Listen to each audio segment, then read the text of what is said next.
Solana, Ethereum, XRP, Bitcoin, and others have all achieved clarity under current law, and we can write tax laws that treat the on-chain economy in the right ways. We would be able to write a A+ bill with market structure, but I still think we can get at least an A- bill without market structure.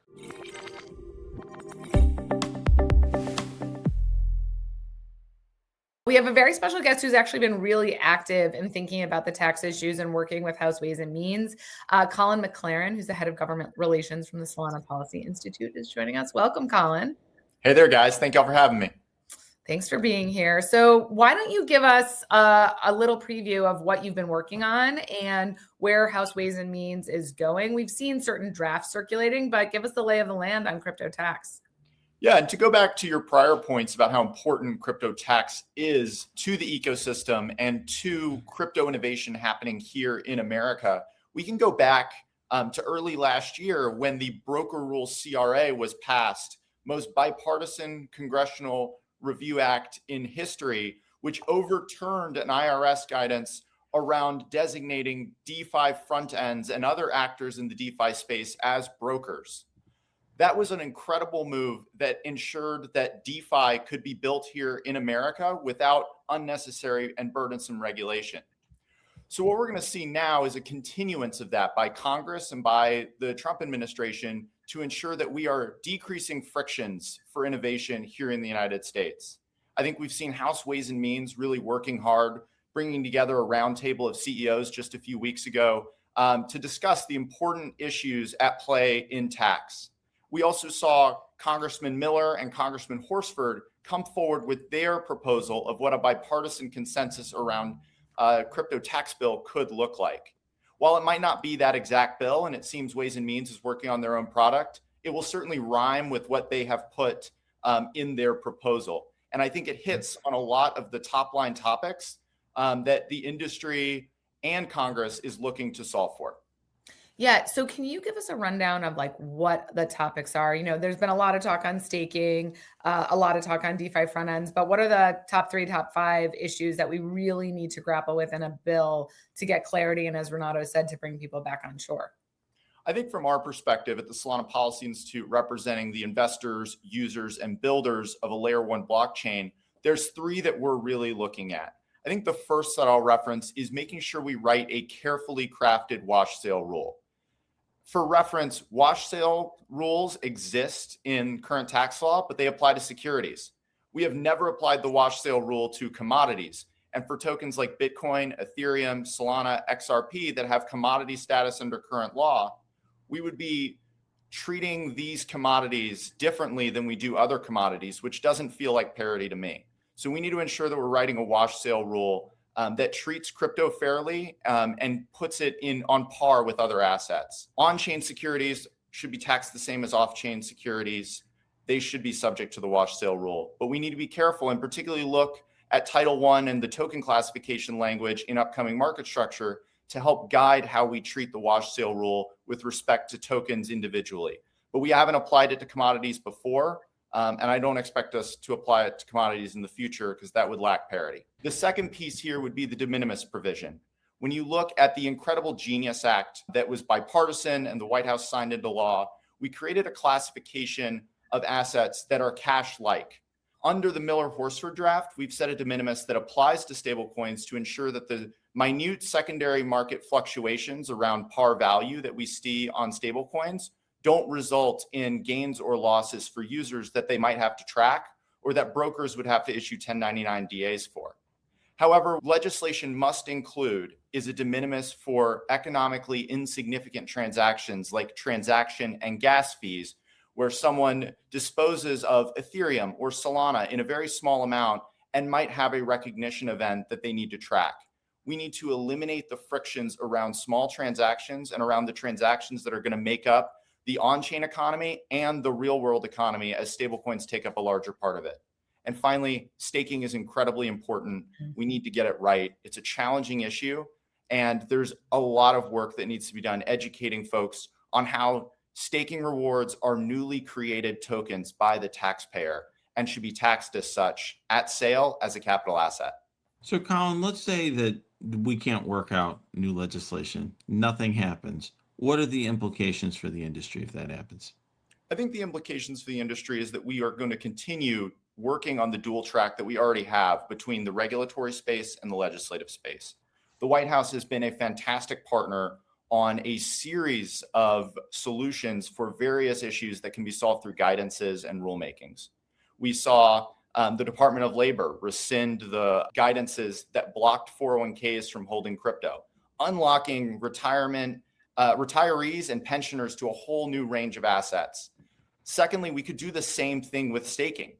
The Treasury and the IRS could issue a rescission of the horrible Revenue Ruling 14 issued in 2023 regarding staking rewards.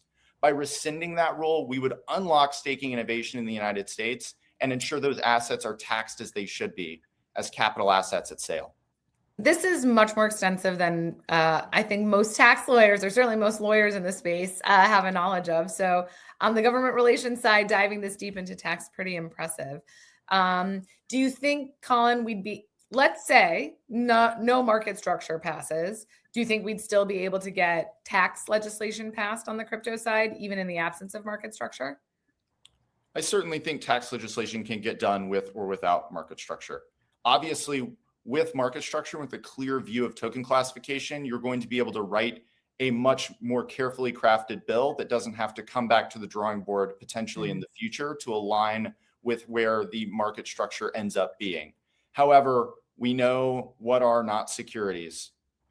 Solana, Ethereum, XRP, Bitcoin, and others have all achieved clarity under current law, and we can write tax laws that treat the on-chain economy in the right ways. We would be able to write a A+ bill with market structure, but I still think we can get at least an A- bill without market structure.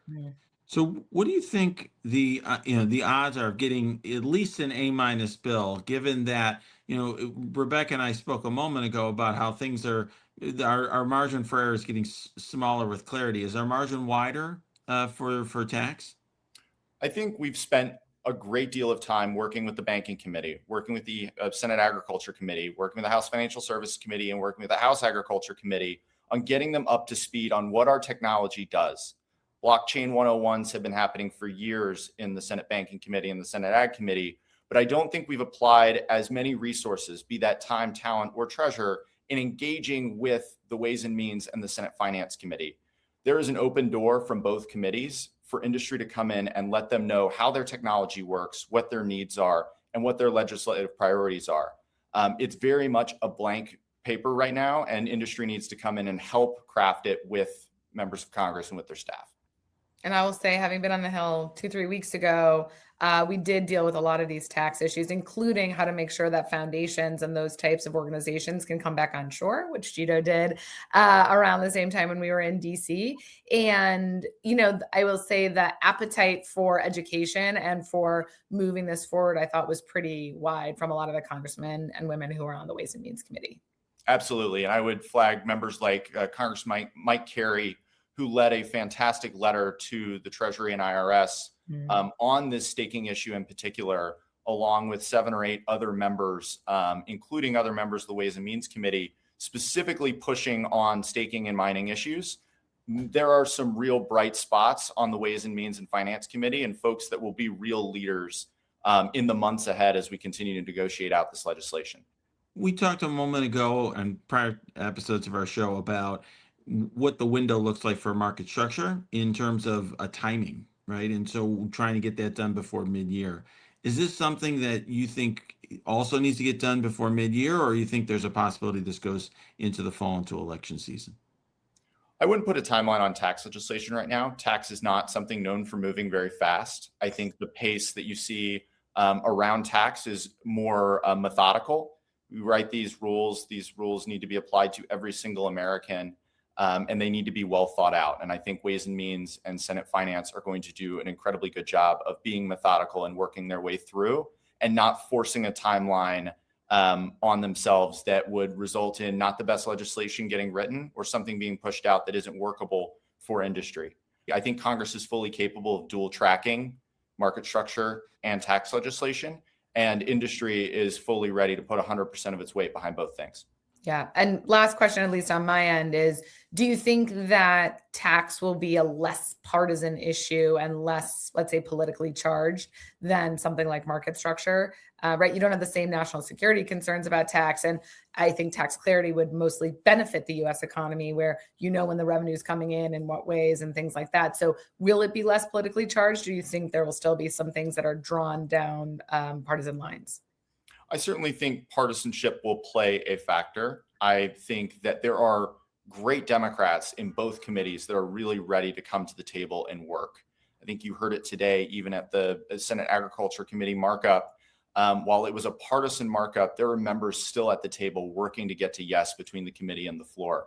I think on tax, we're going to see members from both sides of the aisle, folks like Horsford, folks like Brennan Boyle, that are really, really excited to come and work on these issues, that have been pro-crypto members for a very long time, that are ready to represent the consumer protection needs, the tax compliance needs, and the interests that their Democratic bases might have, but in a pro-crypto lens. So I think this could be really a nonpartisan piece of legislation, and at the very least, bipartisan. Thank you for joining us, Colin. We learned a lot about tax. You actually made it interesting, which is a difficult thing to do at times. So thank you very much. Appreciate it. I try.